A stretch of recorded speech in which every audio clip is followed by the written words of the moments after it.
மச்சான் மண்புழு புடிச்சிட்டு வரணும் போனா இன்னும் வரல. அதான் பாடிக்கிட்டு இருக்கேன். அட சண்டாளி, மாரியம்மா தோப்புல உன் சக்காலத்து மறிகொழுந்தோட சுத்திக்கிட்டு இருக்கான் உன் மச்சான். இப்பதான் பாத்துட்டு வரேன்.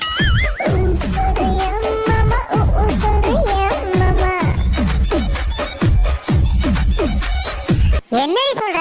சீக்கிரம் போடி, இல்லனா உன் மச்சான் மறிகொழுந்து கிட்ட மயங்கிட போறான்.